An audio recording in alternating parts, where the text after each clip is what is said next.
So hello guys, welcome to a new video, and in this video I'll be showing you how you can solve the question that is Roman to integer. Okay, if this question comes up in your interview, how you can solve this and what are the best examples you will have to give to your interviewer so that he will be satisfied with your answer. Okay, but before that I just need to say you that if you have not subscribed my channel, then please subscribe for this kind of coding related videos, and I also have a complete playlist of string related questions which you can go through and check it. Okay, let's start the video without wasting any time.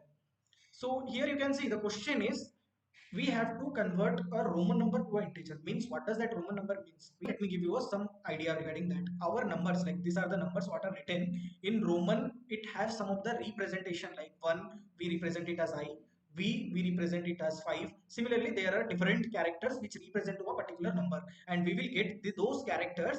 And what we have to do, we have to return the answer. Means the combination of all the character, when it is added, what gives us the result, we have to return it. But here is a catch, and that is the main thing about the question which you have to explain to your interviewer. That is, if all the characters are same, means assume if I'm getting triple I in this first case, so all the characters are equal. So at that time we don't have to do anything, we just have to add it.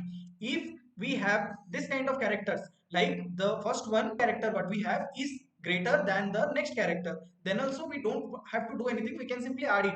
But there is a catch, that is if we have this kind of scenario or this kind of scenario, where current number, assume my current number is the first number, that is I, and that is 1, and my second number is V, or second character is V, which is 5. So at that time what will happen, my current number becomes less than the next number. So this case only we have to handle. And how we can handle at this type of scenario, we have to do next number whatever will be minus current number, so it will be our answer. And this what we are getting these symbols, we have to create a object. Okay, I will be solving in JavaScript, but you can solve it easily in any language, the concept is equal. Okay, so let me create an object first. Okay, so here you can see I have created an object. Just I have created object with key and value which is given here, exactly I have written it like that. Okay, and what we need to do, we need to traverse completely the string, whatever the string is given, we have to completely traverse. So for that what I can do, I can simply write a let result, because at last we have to return our result. And what I'll do, I have to traverse, so I can write I equals to 0, I less than is dot length, and I will proceed. So I'll do I plus plus, and every time what I'll do, I'll first let me store it in the variables for your understanding, because I can do it in one line, right? But you won't understand that much clearly what I'm doing. So let me write it. So let current number. So to get my current number, I can write symbols of s of I. This will give me the current number, and the next number will be symbols of s of I plus 1 will give me the next number. See, I is the current number and I plus 1 is the next number, and I'm accessing it with the symbols. Okay, because I want the values, that's why I'm doing like it. And we have to handle only two cases. One case is when we are having a number like ix or iv, at that time we have to handle that case when current number is less than, I can write current number.